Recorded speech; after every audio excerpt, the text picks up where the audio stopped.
Amén. Dice así: Abraham creyó a Dios y le fue contado por justicia. En el original griego, la palabra creyó tiene casi el mismo significado que fe. O sea, estamos hablando que Abraham fue un hombre que tuvo fe delante de Dios, que le creyó todas sus promesas. Y si ustedes, si nos vamos a la historia de Abraham en el Génesis, nos podemos dar cuenta que Abraham recibió multitud de promesas. Una de ellas fue Isaac. Dijo: y te daré hijo, te daré descendencia. ¿Cuántos saben qué edad tenía Abraham cuando Dios le dio esta promesa? ¿Alguien se acuerda? 80 años aproximadamente tenía cuando Dios le dio la promesa de que iba a tener un hijo. Aproximadamente, y esperó bastante tiempo para que eso se llevara a cabo.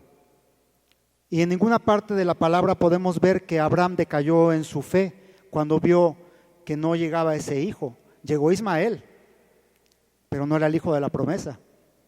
Y todavía tardó tiempo para que llegara Isaac. Pero jamás vemos en la palabra de Dios que Abraham decayó en su fe.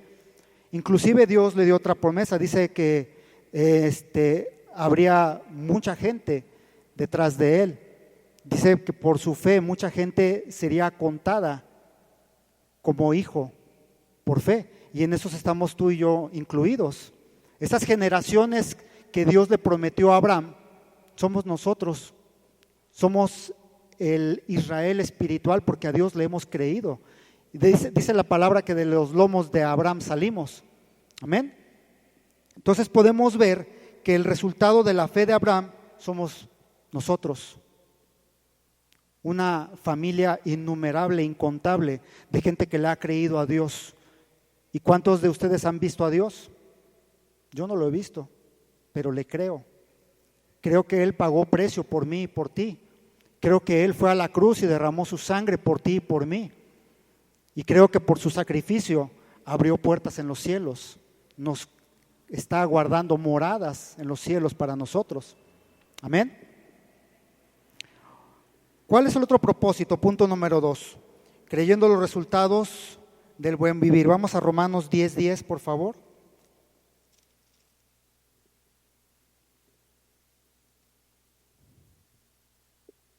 ¿Ya lo tenemos? Dice: porque con el corazón se cree para justicia, pero con la boca se confiesa para salvación. ¿Esto qué implica? Los resultados del buen vivir, hermanos, es cuando nosotros creemos en nuestro corazón que Cristo pagó ese precio de sangre, que tuvo ese sacrificio a bien por nosotros.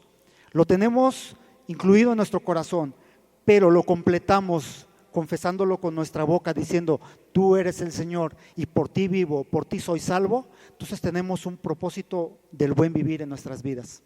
Amén. Punto número 3, los gentiles se apropian de la fe por medio del buen vivir. Vamos a Romanos 9:30-32, por favor.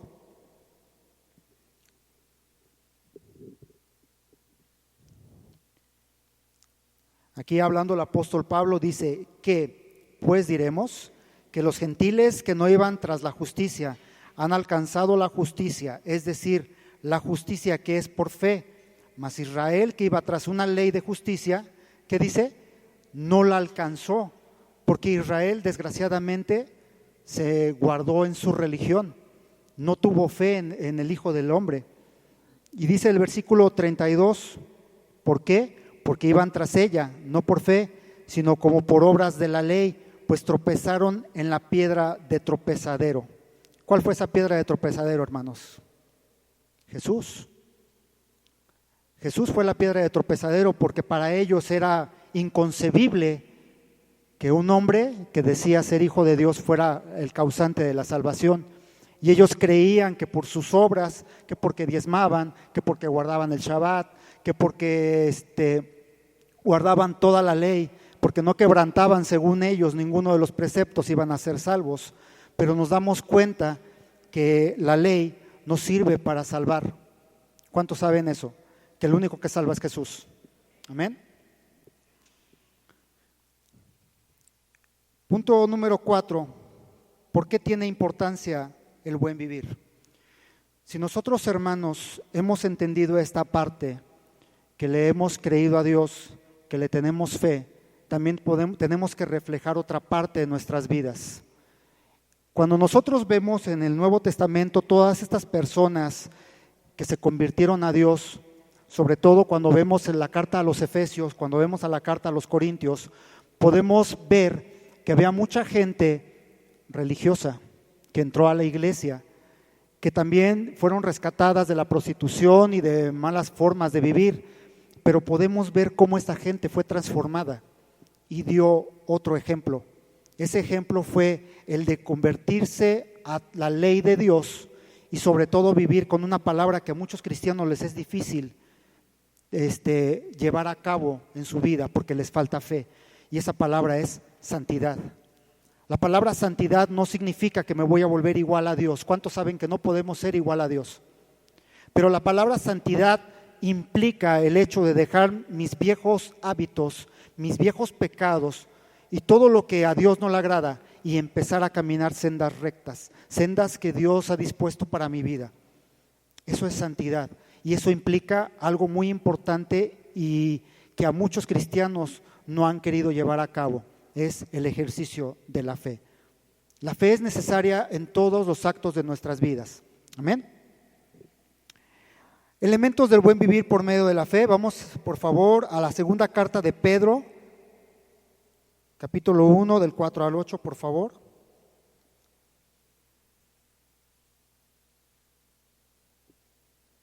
Segunda carta de Pedro, del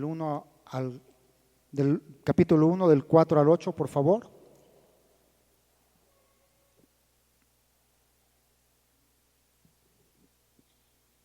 ¿Ya lo tenemos?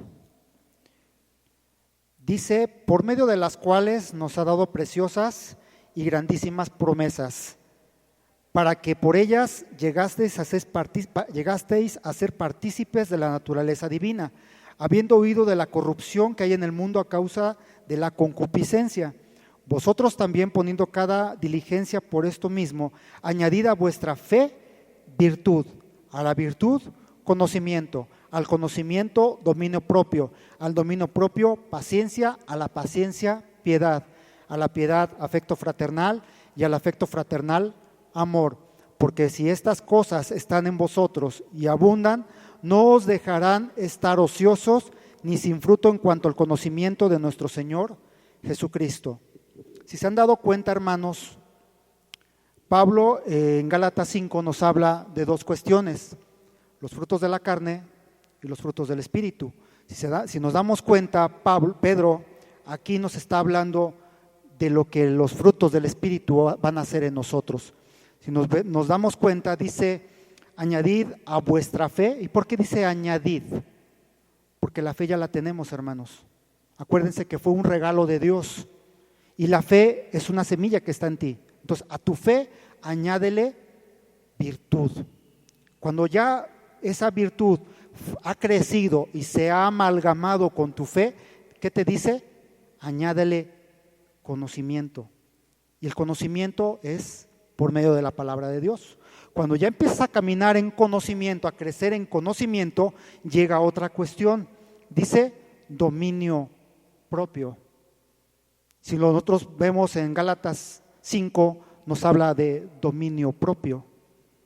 Y esto crece por medio de la palabra de Dios.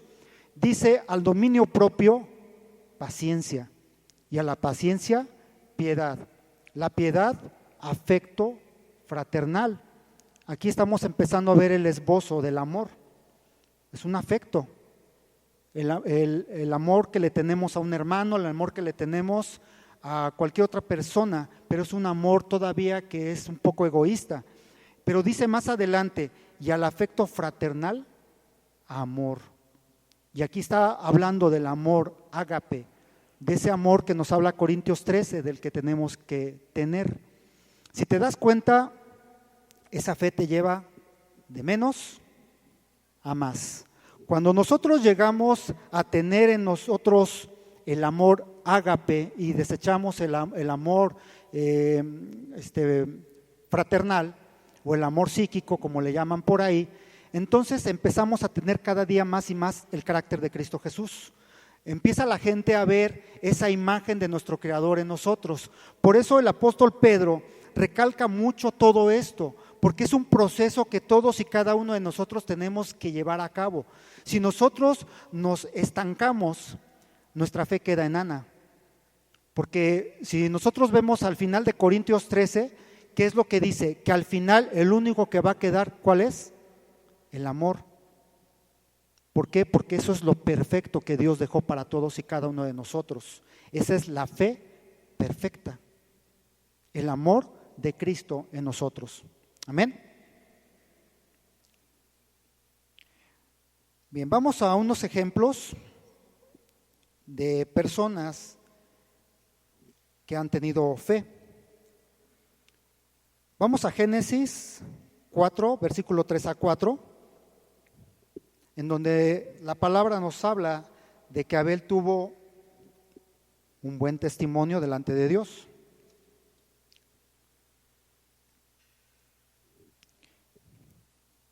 Génesis 4, del 3 al 4, dice: y aconteció andando el tiempo que Caín trajo el fruto de la tierra, del fruto de la tierra, una ofrenda a Jehová. Y Abel trajo también de los primogénitos de sus ovejas, de lo más gordo de ellas, y miró Jehová con agrado a Abel y a su ofrenda. Esto muchas veces ha sido tan controversial, hermanos, el por qué Dios no le gustó la ofrenda de Caín, pero sí le gustó la de Abel. Si ponemos a analizar con detenimiento esta situación, nos podemos dar cuenta de que Abel actuó con fe. Porque si leemos con detenimiento nuevamente el versículo 4, dice: y Abel trajo también a los primogénitos de sus ovejas. O sea, trajo lo mejor de lo mejor al Señor. A él no le importó decir: ¿sabes qué? Tengo ese animalito que está bien gordito, que está bien bonito, que fue el primero que nació, que no tiene defecto, mejor me lo quedo y no se lo llevo al Señor. Él no tuvo esa intención, sino dijo: por fe se lo voy a dar a mi Señor, porque yo sé que Él me va a dar más, Él me va a bendecir.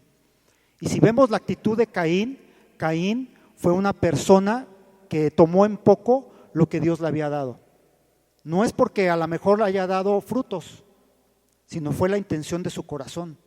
La intención de Abel fue egoísta, fue envidioso, porque no le quiso dar a Dios lo mejor de lo mejor.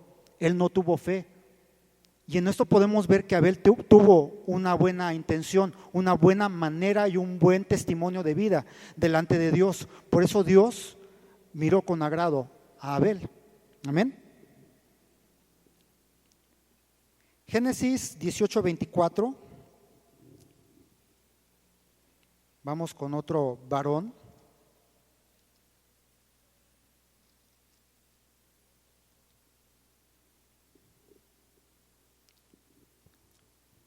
Perdón, es Génesis 5, del 18 al 24, perdón, hermanos.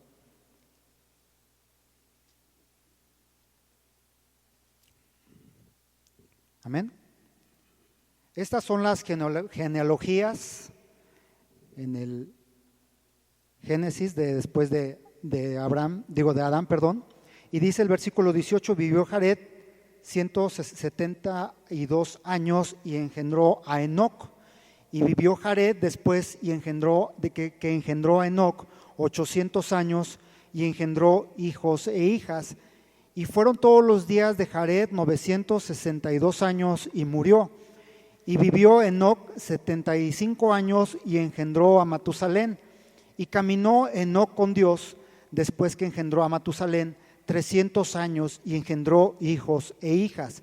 Y fueron todos los días de Enoc 365 años.